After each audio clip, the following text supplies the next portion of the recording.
私たちはアンカラ大サーカス実行委員会です。今日の動画も私たちアンカラ大サーカス実行委員会の熱々な思いを皆さんに共有したいと思います。今日は初めてゲストの方をお招きしました。ゲストの方の工房に遊びに来ています。今日のゲストはアンカラ大サーカスの前身イベント御殿場アートクラフトフェアの元副実行委員長そぼらやさんです。そぼらやさんは御殿場の地にクラフトを根付かせた陶芸作家さんです。よろしくお願いします。よろしくお願いします。陶芸に出会って30年以上になります。最近はふざけたものばっかり作ってるんですけど、最近は、陶芸だけじゃなくてぬいぐるみも作り始めたりとアクティブなおばさんです。よろしくお願いします。よろしくお願いします。早速そぼらやさんに御殿場アートクラフトフェアのことを聞いていきます。実は私御殿場アートクラフトフェアのことをすっごい大好きで大ファンで毎年本当に楽しみにしていました。だからファン目線で聞きたかったことをいっぱい聞かせてください。はい、ありがとうございます。では早速御殿場アートクラフトフェア開催のきっかけは何でしたか？私が本に住んでたんですけど、地元に戻ってきて、で作家として活動してる時に御殿場で活動するっていうイメージが全然湧かなかったんですね。でイベントとかそういうものは全部東京とか名古屋とかよそに出て行って活動してたんですけど、それって御殿場にあればいいんだ、自分で作ればいいんだっていう思いはあったんですね。だけどまだ子供も小さかったしまだ先の話、遠い先の話だなって思ってたんですね。そしたらちょうど市の方からそういうクラフトのイベントをやってくれっていうお話がありまして、で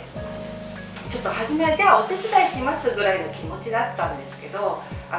いつしか中心的になって進めていかなきゃいけない感じになって、ちょっともうメンバーが全然いなかったもんですから、これはもうなおボスにお願いするしかないというところだよね。で、その元々の実行委員のメンバーが何人か集まってお手伝いをしたっていう感じかな。だから自分も第1回目は当日ボランティアで参加して、正直言うと心の準備が何十年か先って思ってたことがいきなり子供が小さいうちに降ってきてしまって、心の準備ができてないままスタートしてしまったっていう感じかな。そんなことを自分で何かをそういうイベント立ち上げるとか全くやったことなかったから、チラシができたらね、いろんな店にもう突入して置いてください置いてください、もうひたすらそれを子供を背負いながらやってっていう苦労話。もっと聞きたい。じゃあ第1回目は審査はなくお逆指名でみたいな。あれどうだったかな。そう知り合いのね、私が知ってる限りの作家さんにもうダメ元でお願いして出してとかって、そうなっちゃうよね。もう必死だったね。公募もう一応したか、ちょっとしたのかな。すごいかっこいいですね。もう必死だったよ。出展者数もどんぐらいだろう、100あったかな。ない。70ぐらい。5、60だったかな。ちっちゃめだったけど、あっちでやったイベントって感じですね。その時から最初から御殿場アートクラフトフェア時代に大切にしていた思いとか理念とかってあるんですか？それはね、ボスのなんだろうな、クラフトが好きで始めたんで、全国のアーティストさんとか、作家さんを応援したい。で当時本当に自分世代の人っていうか20代の作家さんも多くて、駆け出しの作家さんも多い時代だったんで、じゃあみんなで応援しようみたいなところから入って、あとは御殿場っていう場所柄スポーツが盛んで、運動のできる人がすごい評価されて、絵が得意とか器用な人が評価されにくいとか、あと美術館とか博物館が全くないとか、そういうとんがったお店もなくて、作家さんの作品を売ってるお店もなかったので、じゃあそういう、御殿場にそういうアーティスト、アート文化、クラフト文化が根付けばいいなということで始めたのが2点目か。で3点目はなんとなく我々、なんか御殿場にいるけどなんかどう楽しめばいいかねみたいな普段どうするかっていうので、じゃあこういうイベントをすることでなんか自分たちがしたいことをして、街が盛り上がってみんながこう来てくれたらいいなみたいな感じかな。それはあるよね。なんかこう刺激は外に、東京とか、そっちに求めてたんだけど、御殿場にそう刺激がなきゃ自分で作ればいいっていうね。そういうところで、ちょっと子育てちっちゃいお子さんがいて、うちも奥さんお腹が大きくてみたいな、ちょうど季節が変わるっていうのかな。意外にじゃあ東京行こうっていうと意外に行けなくなってくる環境になってて、じゃあもう御殿場市内でイベントを作っちゃえばいいみたいな。それでみんなだから同世代の人が集まって始まったって感じかな。子供たちが夢を語るじゃない。例えばこうサッカーになりたいとか、スポーツ選手になりたいとかで、そういう好きなものを仕事にするもんじゃないって結構大人って言うじゃない。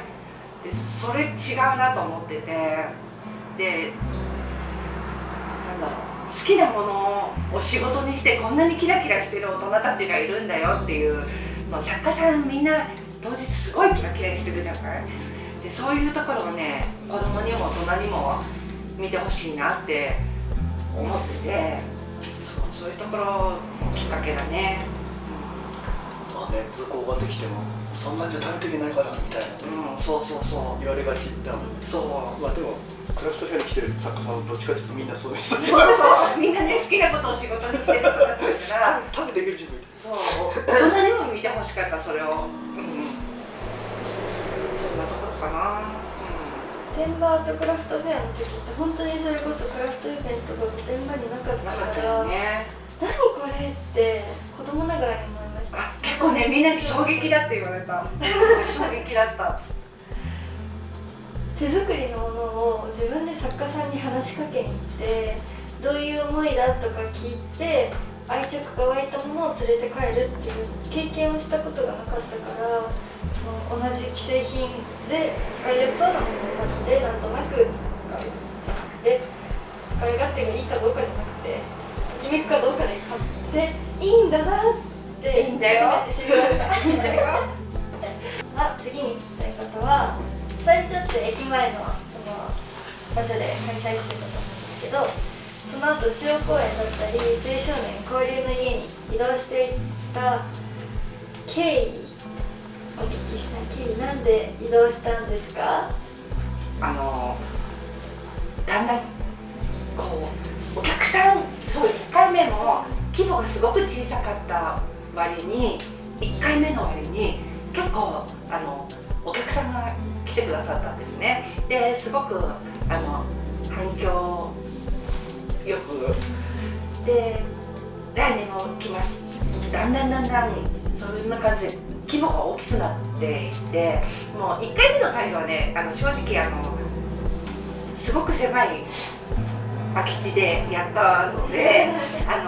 いろんな面で不都合があったんですね。駐車場とか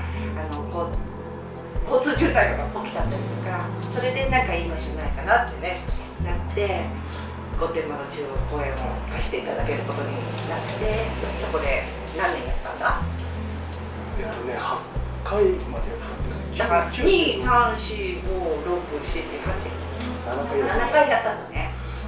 俺御殿場でやるからには本当に富士山見えるとこがいいなと思ってて、だから1回目が街中の空き地で、せっかく御殿場に来てくれたのに富士山見えない、ちょっと違うなと思って、じゃあ中央公園いろいろ探したら中央公園すごいバーン富士山見えるとこだったんで、ここだっつって、駐車場ないけどまあ駅から歩いて来てもらえばいいやとか、駅からシャトルバス出せばいいやみたいな感覚でやったと。でそこで結構ね、規模も大きくなってね。そう、最初芝生エリアだけしか使ってなかったんだけど、その後フードもで徐々にちょっとなんとなく慣れてきたから大きくしていって、そしたらもう確かに5、6、7ぐらいになったらもうパンパンになっちゃって、で結構なんだろう、中央公園周辺のお店の駐車場にお客さんも止めるようになっちゃったりとかして、天場中大渋滞になっちゃうからね。周辺店舗さんに車を止めてしまって、いろいろご意見をいただいちゃったんで、あと自分が個人的にハッとしたのがその公園とその店舗駐車場じゃないのに止めちゃったお客さんのその道を横断歩道じゃないところを子供を抱いてこうやってなんていうの横切っていて、ちょっとこれひょっとしたら交通事故とか起きちゃうかもなと、もし起きちゃったら我々も責任なくはないなとか、我々も責任感じちゃうなと思って、それでちょっと慌ててそっちの声はもうよそうっていうのが8回目かな。あと2回やれば、終わりというかゴールだったんで、中央公園で行っちゃおうかなとも考えたけどやっぱちょっとね、事故あってからで遅いなと思って慌てて探したのがこういう